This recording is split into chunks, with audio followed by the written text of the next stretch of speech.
the report, in the recent report issued by Phala, not issued, the public protector, as I understand it, has not issued a report on the matter of Phala, but posed some questions to people involved, first of all, in complaining about the matter, like the DA and the AT and the ATM,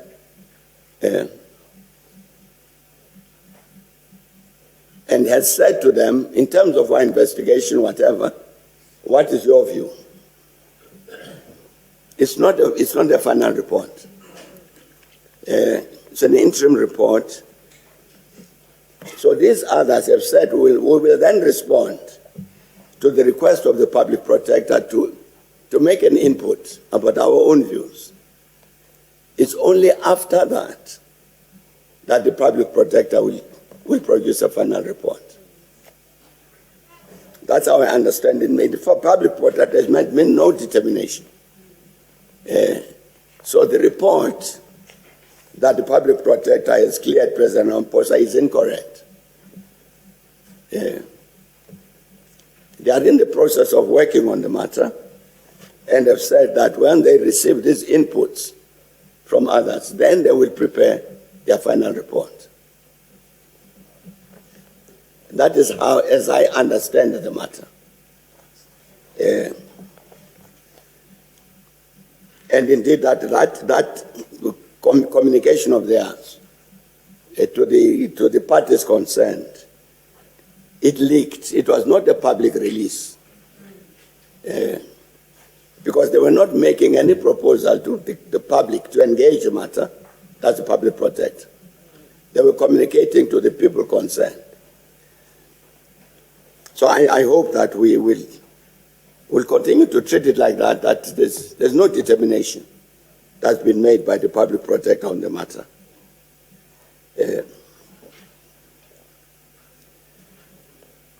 And indeed, obviously, the question that our colleague raised about grey listing, he referred to Phala. And that is correct, the reference. Because the story was that there's a Sudanese businessman who lives in Dubai, who came to South Africa carrying loads and lots of cash in dollars, came through Oliver Tambo Airport, declared the money, bought buffaloes.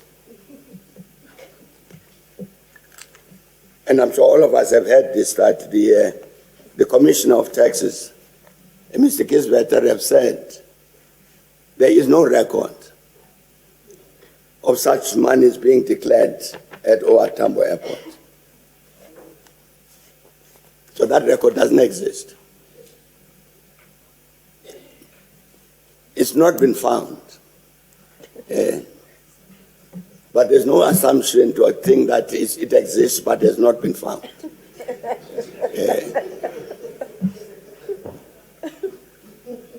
So it hasn't been found. And therefore the suspicion arises naturally. Is this not part of money laundering? It arises naturally. Because I don't know how much money I've owned at any particular time, but certainly never owned $580,000. And it's strange, it's odd, that a successful business person who's got that amount of money and can buy buffaloes walks around with that kind of money as cash. It's a strange concept.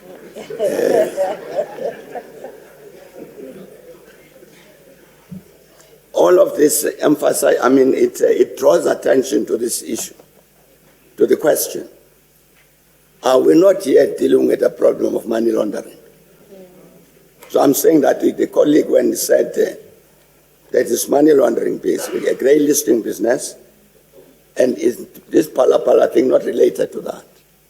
I'm saying that's a legitimate issue to arise. But of course, yet to be proved whether in fact it is money laundering. I'm sure not long ago we listened to an interview on one of our national television networks. And the person who was being interviewed, among other things, said there are some of us in the country who call one another comrade. And he said this was embarrassing. So I was wondering what that meant. But he said it was embarrassing. And then he said, the same people who call one another comrade, they use phrases like lumpen proletariat. And he said, this is, many people in the world are puzzled that words like this are still being used, because the last time they were used was when East Germany, that's the word, the name he uses, but it means the German Democratic Republic, still existed. And so the rest of the world which interacts with us, and we talk about lumpen proletariat, they are wondering, where do these ones come from? And then he said, one of the problems we have is that the ghosts of Marx, Engels, and Lenin are still walking up and down the passages of Luthuli House.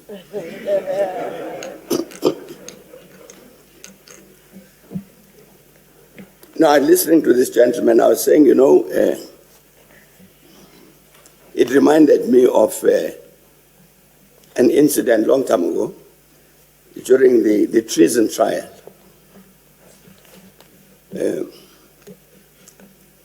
The prosecutors brought an expert on communism to prove that the Freedom Charter and all of these things were communist. The Professor Murray. So, of course, he gives his evidence, and this is all communist stuff. And then, of course, he's then cross-examined by the defense.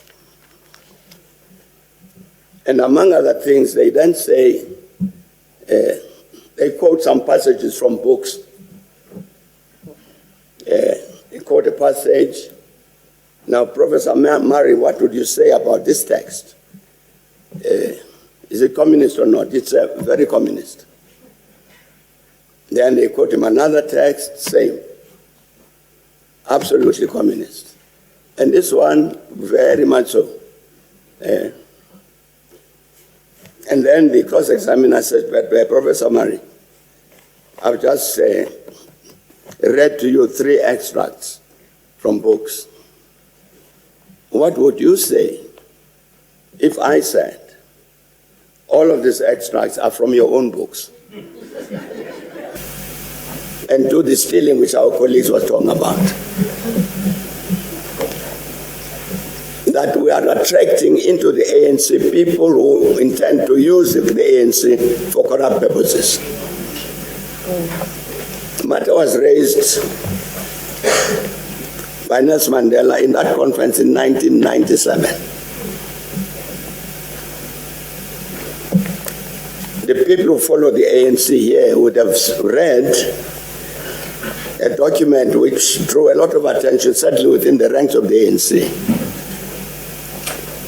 which was what was called a diagnostic report, produced by the then Secretary General of the ANC in 2017. Kwetemantashe. Why the reason it's called diagnostic is because it was trying to diagnose what's wrong with the ANC. And it came to exactly the same conclusions that Nelson Mandela had come to 20 years earlier. Now, if you look at ANC official documents from 1997 to 2017, they all say the same thing, which is that the quality of the membership of the ANC is deteriorating.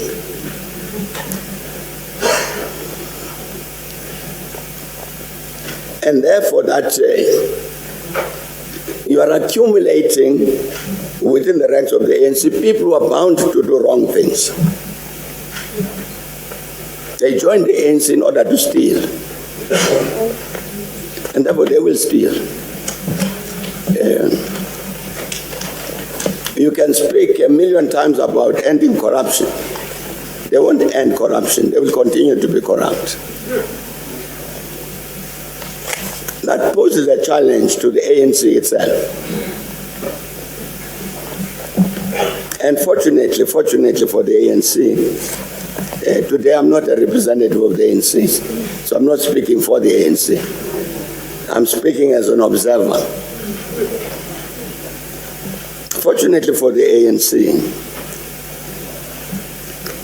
at its 2017 national conference, it took a resolution on this matter relating to the quality of the membership of the ANC.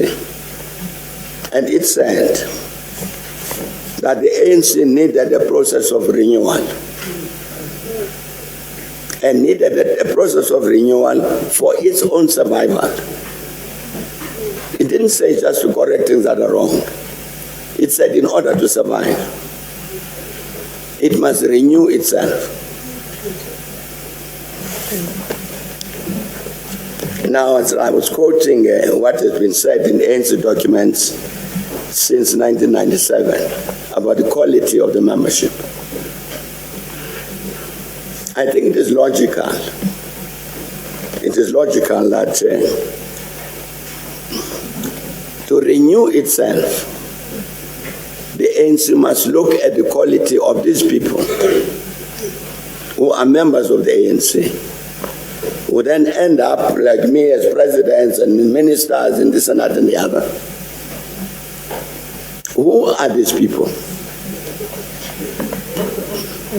Are they really ANC? Or are they like these people that Professor Tagate was talking about, who became a stranger and a taker, who cared little for those who waited patiently for their return? And so when the ANC must come to you, to Professor Lenkabula here, and say, Vice Chancellor, we are the ANC renewed. She must ask the question, why do you say that? In what way are you renewed? And the ANC must be able to say, we chased away Thabo Mbeki because he was corrupt.